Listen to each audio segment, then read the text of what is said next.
벚꽃 야담. 방문해주셔서 감사합니다. 구독, 좋아요. 따뜻한 댓글은 여러분의 사랑입니다. 이야기 시작하겠습니다.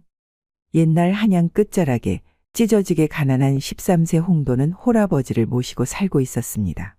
어머니는 홍도가 7살 때 지병으로 돌아가시고 말았죠. 홍도의 아버지는 어머니가 돌아가신 후 술로 마음을 달래며 살고 있었습니다. 그러다 보니 집안의 살림은 엉망진창이었으며 끼니를 굽는 것은 다반사였죠. 그러던 어느 날 아버지도 술로 지병을 얻어 돌아가시고 말았답니다. 어린 홍도는 아버지도 없는 지금 앞으로 살아갈 일이 막막하였지만 무조건 살고 싶었습니다. 하여 어린 홍도는 산에서 땔감을 모아 팔아 겨우 하루 한 끼는 먹게 되었던 거죠. 그러던 어느 날 비가 추적추적 내리고 바람이 차가운 늦가을이었죠. 홍도는 나무를 하다 비가 와서 급하게 산에서 내려오고 있었습니다. 그런데 산 밑 나무 아래에서 비를 맞으며 움츠리고 덜덜 떠는 소녀가 있는 것이 아니겠어요. 이렇게 비가 내리는데 왜 여기에 있어? 다친 거야? 응, 발목을 삐끗해서 걸을 수가 없어. 그리고 너무 춥고 자꾸 졸려. 그렇게 말을 하고는 눈을 감고 자려고 하였죠. 여기서 이렇게 자면 위험해. 안 되겠다. 나한테 업혀. 홍도는 소녀를 업고 집으로 왔습니다. 우선 따뜻한 아랫목에 눕혔는데 소녀는 금세 잠이 들고 말았답니다. 홍도는 소녀가 자고 있을 때 살짝 치마를 들어 발목을 보았죠. 하얀 발목이 붉게 부어 있었습니다. 홍도는 이렇게 놔두면 안 될 것 같아 의원을 모시고 왔답니다. 의원은 소녀의 다리를 보고는 홍도한테 양쪽 팔을 꽉 잡으라고 하였죠. 부러진 것은 아니지만 발목을 맞춰야 하니 꽉 잡거라. 그리하여 의원이 발목을 맞추는데 자던 소녀는 갑작스러운 통증에 소리를 지르며 일어나려 하였습니다. 아파요. 너무 아파요. 애야 다 되었단다. 지금도 아픈 것이냐? 소녀는 울면서 발목을 움직여 보았는데 더 이상 아프지는 않았던 거죠. 큰일 날 뻔하였구나. 염증이 있는 상태로 방치를 하였다면 평생 절룩거리고 살 수도 있음이야. 며칠 동안 움직이지 말거라. 의원은 염증에 좋은 약재를 주고는 갔죠. 홍도는 정성을 다하여 약재를 다렸습니다. 헌데 홍도한테는 걱정이 생겼답니다. 의원의 진료와 약재를 외상으로 하였기 때문이었죠. 허나 아픈 아이를 그냥 놔둘 수는 없었답니다. 홍도는 소녀한테 한약을 주며 말을 하였죠. 너는 집이 어디야? 그리고 이름이 뭐야? 나는 홍도라고 해. 나는 오키라고 해. 몸종하고 나왔는데 내가 저작거리를 정신없이 구경하다가 길을 잃었어. 아무리 집을 찾아도 찾을 수가 없어. 오키야, 내 다리가 좋아지면 같이 찾아보자. 홍도야, 고마워. 내가 아니었다면 지금쯤 짐승의 먹이가 되어 있었을 거야. 아까는 정말 무서웠어. 홍도의 모습은 가난한 평민으로 잘 먹지를 못하여 키는 컸지만 몸은 앙상한 나무처럼 보였습니다. 허나 눈동자만큼은 똘망지게 빛나고 있었답니다. 오키는 생각을 하였죠. 의원도 약재값도 홍도가 다 낸 것 같은데 내가 이 은혜를 어떻게 보답해줘야 할까? 그리하여 오키는 홍도에게 자신의 향낭을 주면서 말을 하였습니다. 홍도야, 여인전에 가서 이 향낭을 팔아줘. 10량 이상 준다고 하면 팔고 만약 10량 아래로 준다면 팔지 말고 그냥 나와. 분명 너를 잡을 것이야. 잡거든 12냥을 얘기해도 살 것이다. 그리고 12냥으로 향낭 만들 수 있는 청과 실과 바늘 그리고 솜과 향재료를 사와줘. 홍도는 오키가 말한 대로 여인전에 갔는데 8량 준다고 하여 그냥 나왔습니다. 그렇다고 흥정을 하지 않고 그냥 가면 어찌하누? 얼마면 팔겠느냐? 12냥 주세요. 그럼 팔겠습니다. 비싸긴 하지만 귀한 향낭이어서 사겠다. 하면 12냥 모두 향낭 만들 때 필요한 재료를 주세요. 누가 향낭을 만드는 것이냐? 바느질을 아주 잘하는 아시지요. 어쩐지 고급진 것이 일반 향낭하고는 달리 보였다. 만약 또 팔 향낭이 있으면 나한테 팔거라. 홍도는 어안이 벙벙하였습니다. 작은 향낭이 이렇게 값진 것인 줄은 꿈에도 생각을 못했으니까요. 오키는 다리는 아팠지만 방에 앉아 향낭을 만드는 것은 문제되지 않았답니다. 그리하여 여러 가지 모양과 예쁜 술을 놓고 고급스럽게 향낭을 10개 만들었습니다. 오키는 10개를 홍도한테 주며 말을 하였죠. 내가 홍도한테 제안을 하나 하고 싶은데 들어줬으면 좋겠다. 얘기해봐. 향낭 10개를 팔면 그래도 많은 돈이 될 것이야. 그러면 나무하는 일은 그만두고 글을 배웠으면 좋겠구나. 내가 글을 배운다고? 글을 배우면 무엇을 할 수 있는데? 글을 배우면 할 수 있는 일은 많이 생길 거야. 그때 무엇을 할 건지 판단을 해도 늦지 않아. 내가 홍도한테 해주고 싶은 일이기도 해. 홍도는 왠지 마음이 뭉클하였습니다. 성장하면서 앞으로 무엇을 하며 살아야 할지 막막하기만 했는데 오키가 자신의 앞날을 걱정을 해주고 밝혀주려고 하니 오키의 말을 꼭 따르고 싶어졌답니다. 오키야, 고마워. 무조건 너의 말을 따를게. 그리고 내가 글을 배우면 어떻게 달라질 수 있는지도 궁금해. 오키는 홍도의 또랑또랑한 눈빛을 보니 오키도 홍도가 글을 배우며 어떤 모습일지 궁금하였답니다. 그리하여 향낭을 판 돈으로 천자문 서책과 벼루와 붓을 사오라 하였습니다. 그리고 납작하고 넓은 돌을 찾아오라 하였죠. 그 다음 날부터 자는 시간만 빼고 모든 시간을 천자문을 외우고 돌 위에 글자를 쓰며 공부에 집중을 하였답니다. 오키는 발목이 나오면 자신은 집에 돌아가야 한다는 것을 알기에 자신이 있는 동안 홍도한테 많은 글을 알려주고 싶었던 거죠. 홍도의 집중력은 대단하였습니다. 오키야, 글 배우는 것이 이리도 재미난 일인 줄 몰랐어. 이렇게 말을 하는 홍도가 너무 기특하였죠. 그렇게 홍도와 오키는 지쳐 언제 잠들었는지도 모를 정도로 열정을 쏟았답니다. 그리하여 홍도는 모든 글자를 읽고 쓰게 되었습니다. 사실 오키는 며칠 전부터 발목의 통증이 완전 사라졌죠. 헌데 홍도가 마음에 밟혀 조금 미룬 것이 너무 오래 지체를 했던 거죠. 오키는 영의정을 하고 계신 박주혁 대감의 늦둥이 고명 딸이었답니다. 이 대감은 늦둥이다 보니 애지중지 키웠습니다. 헌데 오키가 없어져 발칵 뒤집어졌던 거죠. 그리하여 사방을 찾아보았지만 찾을 수가 없었답니다. 그도 그럴 것이 오키 다리가 아파 집 밖으로 나올 수도 없었고 홍도에게 글을 가르치고자 두 사람은 방에만 있었으니까요. 그러던 어느 날 홍도야? 이제는 나 집에 가야 할 것 같아. 홍도는 오키가 집에 가야 한다는 것을 알고는 있었지만 같이 보낸 시간들이 너무 행복했기에 오키가 없이 산다는 것을 생각하기 싫었답니다. 허나 오키가 발목이 나았는데도 있어준 것을 알고 있기에 더 이상 잡을 수가 없었죠.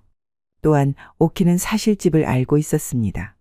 혼자 사는 홍도가 마음에 밟혀 그냥 갈 수가 없었던 거죠. 그리하여 저작거리 초입에 와서는 집을 찾아갈 수 있다며 헤어졌답니다. 두 사람은 함께 있는 동안 정이 들어 마음 한구석이 허전하고 찡해왔습니다. 오키는 태연하게 집에 들어갔죠. 헌데 오키의 집은 초상집이 따로 없었죠. 오키는 그동안 있었던 이야기를 해주었습니다. 부모님은 홍도에게 작은 담례로 돈과 쌀을 보내주었죠. 홍도는 돈과 쌀을 받았지만 전혀 기쁘지 않았답니다. 항상 온기로 가득했던 홍도의 방은 싸늘하게 변했으며 방이 휑할 수가 없었죠. 홍도는 앞으로 혼자 지내야 한다는 생각에 오키를 생각하며 매일 밤 눈물을 흘렸습니다. 그렇다 보니 서책 읽는 것도 소홀하게 되면서 글을 읽는 것이 재미가 없어졌답니다. 헌데 오키가 떠나면서 홍도한테 한 말이 생각이 났죠. 홍도야, 세상을 살다 보면 너한테 기회라는 것이 찾아올 것이야. 헌데 내가 준비가 되어 있지 않는다면 그 기회는 사라진단다. 그러니 글을 계속 공부하여 그 기회를 잡는 사람이 되었으면 좋겠어. 홍도는 오키의 말을 되새기며 정신을 차리고 동몽선습을 공부하기 시작을 하였답니다. 그리고 명심보감, 수학 배우는데 점점 익히는 속도가 빨라졌죠. 홍도는 어디에 가든 책을 꼭 가지고 다녔으니까요. 그리고 어느덧 세월이 흘러 홍도가 17세가 되었습니다. 홍도는 길을 걸으면서도 책을 보며 걸었답니다. 헌데 어디에서 신음소리가 나는 것이 아니겠어요. 그리하여 소리나는 곳에 가보니 길 모퉁이에 한 중년 부인이 쓰러져 있었습니다. 정신 좀 차려보세요. 중년 부인은 눈을 희미하게 뜨고는 홍도를 바라보았습니다. 그런데 이것이 무슨 일이랍니까? 갑자기 중년 부인이 홍도의 얼굴을 쓰담고는 슬피 울며 말을 하였답니다. 내 아들 태준이가 아니더냐? 어미가 얼마나 보고 싶어 했는데 이렇게 보니 좋구나. 어디 아픈 곳은 없는 것이냐? 중년 부인은 홍도를 품에 안고 슬피 울었답니다. 홍도는 슬프게 우는 중년 부인을 안아주었습니다. 홍도도 돌아가신 어머님이 생각났던 거죠. 홍도는 힘겨워하시는 중년 부인한테 말을 하였답니다. 저는 마님의 아들이 아닙니다. 다만 저도 돌아가신 어머님이 생각이 나 울게 되었습니다. 마음이 많이 아프시죠? 부인은 홍도를 다시 보고는 말을 하였죠. 내 아들이 살아 돌아온 줄 알았다네. 어찌 이렇게 많이 닮았을까? 어서 저한테 업히세요. 댁에 모셔다 드리겠습니다. 홍도는 중년 부인을 업고 중년 부인의 댁으로 갔죠. 중년 부인은 이대감댁의 안방마님이었답니다. 그러던 어느 날, 그날도 어김없이 홍도는 서책을 보며 길을 걷고 있었죠. 그런데 양반댁 자녀들이 여러 명 홍도한테 몰려오는 것이 아니겠어요. 양반댁 자녀들은 천민이 서책을 가지고 다니며 읽는 것이 꼴보기 싫었던 거죠. 천민이면 천민처럼 살아야지 감히 양반의 흉내를 내는 것이야? 괘씸하군.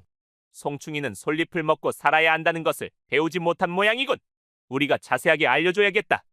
그리하여 양반댁 자녀들은 홍도가 보고 있는 서책을 빼서 갈기갈기 찢었죠. 천민은 송충이처럼 솔잎을 먹어야 산단다. 어찌 갈잎을 먹으려고 하느냐? 그럼 죽게 된다는 것을 모르는 것이야. 다음에도 서책을 들고 다닌다면 가만두지 않겠다. 그리고는 여러 명이 홍도를 죽일 듯이 발로 찼답니다. 홍도는 머리를 다치면 안 된다는 생각에 두 팔로 머리를 감쌌죠. 그때 조금 떨어진 곳에서 뒷짐을 하고 있던 이연이 양반댁 자녀들한테 말을 하였습니다. 여보게들, 아무리 그래도 이렇게 사람을 때리면 되겠는가? 그만하고 말로 하게나. 이연이 그렇게 말을 하니 양반댁 자녀들은 슬슬 자리를 피했답니다. 이연은 홍도를 부축을 하며 일으켜 세웠죠. 살려주셔서 감사합니다. 그렇게 인사를 하는 홍도한테 가까이에 가서는 귓속말로 빈정거리며 말을 하였습니다. 감사하겠지. 다음에는 때리는 걸로 끝내지 않아. 죽고 싶지 않다면 양반 흉내는 그만해야 할 것이야. 홍도는 이연의 말을 듣고는 온몸에 분노가 솟아오르고 있었답니다. 아니, 누가 이 귀한 서책을 찢었다는 말이오? 아주 상종 못할 사람이여. 그러니 신경 쓰지 마시게. 그리고는 땅바닥에 찢어진 서책 조각들을 주었답니다. 홍도는 낭자의 목소리를 듣는 순간 눈물이 앞을 가렸죠. 홍도가 그리워했던 오키의 목소리였으니까요. 허나 찌질하게 맞고만 있던 사람이 자신이라는 것을 알리고 싶지 않았답니다. 그리하여 고개를 숙이고 있었죠. 우리 집에 가서 약을 바르도록 하자. 어찌 사람을 이리 만들 수 있다는 말이더냐? 오키는 홍도를 알아보지 못하는 것 같았습니다. 그리하여 그리웠던 오키를 좀 더 보고 싶었던 거죠. 옆에서 지켜보고 있던 이연은 오키의 행동에 이해가 되지 않았답니다. 오키는 사대부 가문에 아들이 있는 양반댁이라면 탐을 내는 처자였으니까요. 이연은 오키에게 자신이 좋은 사람이라고 어필하고 싶었습니다. 오키랑자, 천민인 자가 서책을 보고 있어 교육을 시킨 모양이요. 내가 잘 타일렀으니 다음에는 이런 일 없을 것이요. 저도 보는 눈이 있습니다. 이 모든 사항을 처음부터 끝까지 보았지요. 헌데 제 눈에는 도령님이 말씀하신 것처럼 보이지 않던데 왜 그럴까요?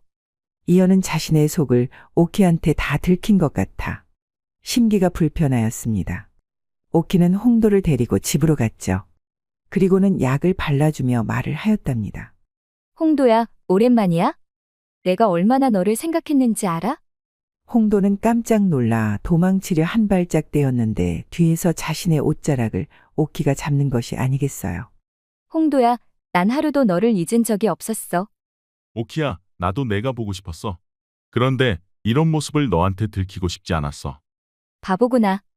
너는 내가 말한 것을 잘 수행하고 있었잖아. 벌써 대학을 공부하고 있었던 거야? 홍도는 살며시 오키를 보았답니다. 헌데 오키는 촉촉한 눈망울을 하고는 그동안 잘하고 있었다며 홍도를 칭찬하고 있었죠. 홍도는 오키의 그런 표정을 보니 예전과 똑같은 오키를 보는 것 같아 마음이 편해졌습니다. 오키는 변한 것이 없구나. 더 어여뻐진 것 말고는. 오키는 홍도가 어여쁘다고 말을 해주니 얼굴이 화끈 달아올랐답니다. 홍도도 오키가 쑥스러워하며 발그스레해진 얼굴이 참 귀엽게 보여 피식 웃었죠. 홍도야, 너도 사내처럼 키도 크고 멋있게 변한 것 말고는 변한 것이 없구나. 홍도도 사내처럼 멋있다는 말에 마음은 넘실넘실 춤을 추고 있었죠. 그리하여 두 사람은 예전 생각을 하며 서로 바라보고 웃었습니다. 오키는 돌아가려는 홍도를 잠시 세웠답니다. 홍도를 만나면 주려고 내가 모아놓은 것이 있어. 홍도는 오키가 자신을 위해 준비했다고 하니 마냥 좋기만 했습니다. 오키를 추억할 수 있는 물건이 더 생기는 것이니까요. 홍도야, 이것 가져가. 집에 가서 풀어봐. 오키는 홍도한테 커다란 보따리를 안겨주었답니다. 오키야, 이것이 다나한테 주는 거야. 응, 홍도 생각날 때마다 조금씩 모으다 보니 좀 많네. 홍도는 주머니에서 주섬주섬 무언가를 꺼내고는 오키한테 가까이 가 머리에 꽂아주었죠. 예쁘다. 홍도는 얼굴이 붉어져서는 내일 보자며 뛰어갔습니다.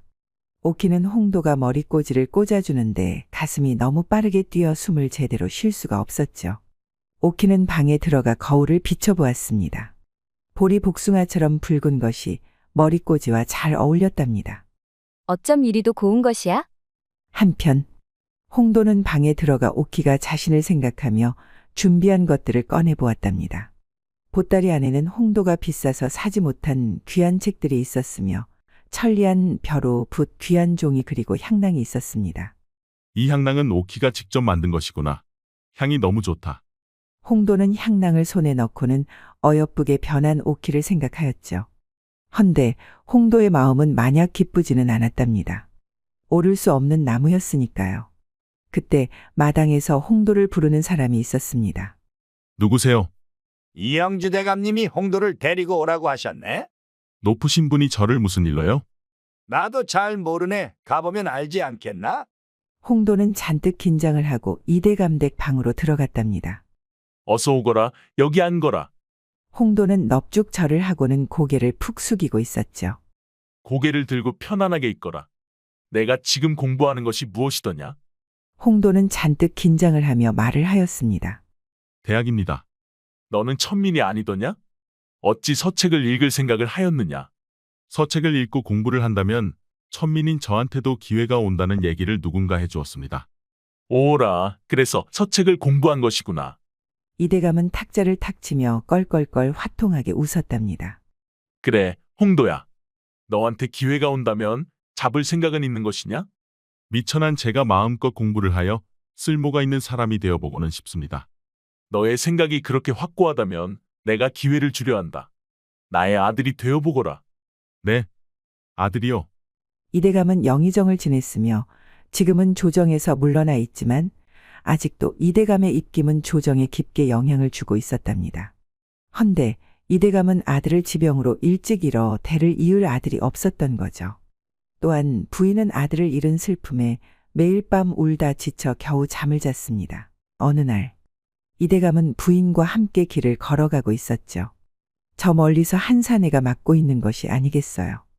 양반댁 자녀들은 천민이 서책을 읽는다는 이유로 사내를 때리는 것 같았습니다. 부인은 사내를 때리는 양반댁 자녀들을 혼을 내주려고 하였죠. 가까이 가보니 맡고 있는 아이가 자신이 쓰러졌을 때 도와줬던 홍도였던 거죠. 헌데 당찬 처자가 나서는 것이 아니겠어요. 부인 옆에 있던 이대감은 찢어진 서책 표지를 무심코 보았는데 대학이라 적혀 있었던 거죠. 이대감은 깜짝 놀랐습니다. 천민의 아이가 대학을 읽을 정도면 머리는 좋은 아이구나. 그리하여 이대감은 부인에게 물어보았답니다. 부인, 아까 길에서 맞던 아이를 아시나요? 제가 길에서 쓰러져 있을 때 도와주었던 홍도라는 아이입니다. 우리 태준이를 어찌나 닮았던지 정말 제 아들이 살아 돌아온 것 같았지요. 부인은 그렇게 말하고는 또 눈물을 흘리는 것이 아니겠어요. 대감, 홍도를 우리 아들로 데리고 오면 안 될까요? 그래야 제 병이 나을 것 같아요. 그럼 한번 그 아이의 생각도 물어봅시다. 그렇게 하여 이대감은 홍도를 불렀던 거죠. 홍도는 어떻게 대답을 해야 할지 몰라 당황하며 있었습니다. 방문이 열리고 안방마님이 망설이는 홍도의 손을 잡으며 말을 하였답니다. 홍도야, 편안하게 생각하면 좋겠구나. 우리는 아들이 없고 홍도는 부모가 없지 않느냐? 서로 부족한 것을 같이 채운다고 생각하면 좋겠구나. 안방마님의 눈에는 눈물이 맺혀 있었습니다. 홍도는 부인의 눈물을 보고는 그제야 눈물을 흘리며 말을 하였답니다. 아직 부족한 저지만 부모님이 되어주신다면 누가 되지 않는 아들이 되고자 노력을 하겠습니다. 이대감과 부인은 죽은 아들이 다시 돌아온 것 같아 눈물을 흘렸죠. 그리하여 홍도는 그날 바로 짐을 챙겨 이대감 댁으로 들어가게 되었습니다. 한편 오키는 아버지와 어머님의 부름이 있어 방으로 들어갔죠. 오키야, 이제 시집갈 나이가 되니 좋은 집안에서 사주단자가 들어오는구나. 어머니, 저는 아직 시집갈 생각이 없습니다. 무슨 소리더냐? 내년이면 18세가 되는데 시집갈 나이가 아니라니? 어머니, 저는 연모하는 사내가 있습니다. 어느 댁 사람이더냐? 그건 저한테 중요하지 않습니다. 그 사람은 충분히 학식을 가지고 있으며 무엇보다 저를 많이 아껴줍니다. 그러니 그 사내가 누구더냐? 제 다리를 낳게 해준 사람입니다. 그렇다면 천민이 아니더냐? 아니 된다. 아버지, 저는 그 사람이 아니라면 시집가지 않겠습니다. 오키야, 아비가 그 사내한테 찾아가 따끔하게 손을 봐줘야. 그때 포기를 할 것이냐? 아버지, 그것만은 아니 됩니다. 아버지 말씀 따르겠습니다. 부인, 오늘부터 시집갈 때까지 집안에만 있게 하시오. 절대 나가면 아니 됩니다. 네, 대감님. 오키는 힘없이 방으로 들어가 이불에 누웠습니다. 어미다, 잠깐 들어가겠다. 오키는 이불에 누워 울고 있었답니다. 아비와 어미가 고심하여 고른 사주단자이다. 여기에 놓고 가니 보거라. 오키는 홍도가 아니면 그 어떤 사람하고 혼인을 한들 상관이 없었습니다. 오키는 사주단자를 꺼내 보았답니다. 헌데 이연이었죠. 오키는 아무리 생각해도 이연은 아니었기에 부모님께 다시 찾아가 말을 하였답니다. 아버지, 어머니 이연은 절대 아니 됩니다. 차라리 노처녀로 늙겠습니다. 무슨 소리더냐? 이연이 얼마나 예의가 바르고 성심이 고운 아이인데. 겉으로는 그렇게 보이겠지만 속은 절대 고운 사람이 아닙니다. 저도 홍도를 포기했으니 아버지, 어머니도 이연을 포기하시고 다른 신랑감을 찾아주세요. 한편 홍도는 이대감님 댁에 양자로 들어가기 전에 제일 먼저 오키한테 이 사실을 말해주고 싶었습니다. 헌데 그 누구도 오키를 만날 수 없다는 것이었답니다. 오키아 씨, 이제 시집 가시니 어떤 사내도 만날 수가 없다. 내 놈한테 잘해준 오키아 씨를 생각하면 내 놈이 또 여기에 오면 아니 될 것이다. 썩 꺼지거라. 홍도는 오키가 시집 간다는 소리를 듣고는 하늘이 무너져 내리는 것 같았죠. 홍도는 짐을 챙겨 이댁 감댁으로 들어갔답니다. 먼저 홍도는 따뜻한 목욕물에 몸을 담그고 천민의 때를 벗겼습니다. 목욕을 마치고 방에 들어가니 양반옷이 준비되어 있었죠. 그 옷을 입고 이대감님 방으로 들어갔습니다. 귀티나게 바뀐 홍도를 보고는 아주 흐뭇한 표정으로 웃었답니다. 대감님, 우리 아들 보셔요. 키도 크고 어쩌면 이리도 잘생겼을까요? 홍도는 자신을 보며 아들이라 말해주시는 부모님께 좋은 아들이 되고 싶었습니다. 이제 내 이름은 이홍도이다. 어디 한번 아버지, 어머니라 불러보거라. 홍도는 두 눈에 눈물이 가득 고였답니다. 아버지 어머니, 아들 홍도의 절을 받으세요. 이대감과 부인은 절을 하는 홍도를 보며 행복한 눈물을 흘렸습니다. 내 아들로 와줘서 정말 고맙구나. 우리 아들 안아보자. 홍도는 자신을 끌어안고 우시는 어머니 등을 토닥토닥 해드렸죠. 며칠 후 어머니는 홍도를 불렀습니다. 홍도야, 내 나이가 지금 18세인 것이냐? 네, 어머니. 아이고, 우리 아들 장가 갈 나이가 되었구나. 어머니, 아닙니다. 전 장원급제를 한 후 혼인을 하겠습니다. 그래, 그 말도 맞단다. 헌데 지금 우리한테 아들이 있다고 소문이 나니 이곳저곳에서 교수들의 사주가 오고 있구나. 어머니는 제가 혼인을 하면 좋으신가요? 당연하지. 예전부터 탐나던 교수가 있었는데 마침 사주를 보내왔더구나. 그럼 어머님 말씀 따르겠습니다. 홍도는 어머님이 웃으시니 그걸로 만족하였답니다. 어차피 오키가 아니라면 그 어떤 처녀라도 상관이 없었으니까요. 홍도는 처음 오키와 천자문을 배웠던 것처럼 자는 시간 빼고는 손에서 책을 놓지 않고 과거 시험에 초집중을 하였습니다. 공부에 집중을 하니 오키가 생각이 나지 않아 다행이기도 하였죠. 홍도는 오키가 준 모든 것을 다시 보자기에 싸서 깊숙한 곳에 소중하게 넣었답니다. 허나 향낭만큼은 도저히 몸에서 떼어낼 수가 없었던 거죠. 그리하여 향낭을 소중히 몸에 간직했답니다. 다음 날 아침이 되어 어머님이 말씀하셨습니다. 홍도야, 다음 달 보름에 혼례식을 하기로 하였단다. 그렇게 빨리요? 어차피 혼례식 하기로 했다면 빨리 하는 것이 좋지 않겠느냐? 어머니의 이렇게 밝은 표정은 처음 보았답니다. 저는 어머님이 좋으시면 저도 다 좋습니다. 홍도는 자신이 어머니를 웃게 해 드릴 수 있다는 것만으로 좋았답니다. 날이 지나고 혼례식 날이 되었습니다. 마당에는 발 디딜 곳이 없을 정도로 많은 분들이 왔던 거죠. 혼례식은 아주 성대하게 치러졌답니다. 그리고 마지막 첫날 밤만 남아 있었죠. 홍도는 혼례식 내내 향낭을 손에 쥐고 오키만 생각을 했습니다. 홍도 앞에 앉아있는 신부한테는 미안했지만 마음을 준 여인은 오키다 보니 그 누구한테도 마음을 줄 수 없었던 거죠. 그런데 앞에 앉아있던 신부가 먼저 말을 하는 것이 아니겠어요.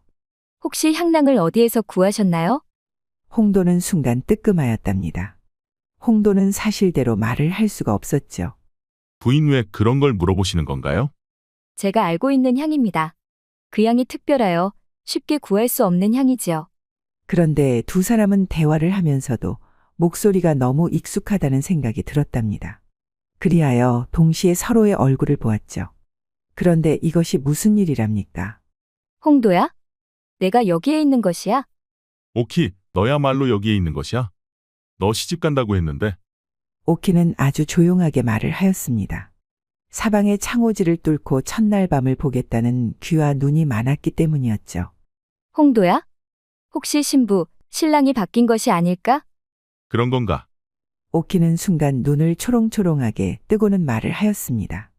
우리한테 기회가 왔으니 빨리 잡아야겠다. 그것이 무슨 소리야? 나는 너를 좋아해. 아니 사랑해. 너는? 홍도는 순간 놀랬답니다. 내 마음에는 너밖에 없었어. 그러면 어서 내 옷을 벗겨. 어서. 홍도는 오키가 말하는 대로 족둘이 벗은 순으로 벗겼습니다. 그리고는 호롱불을 껐죠.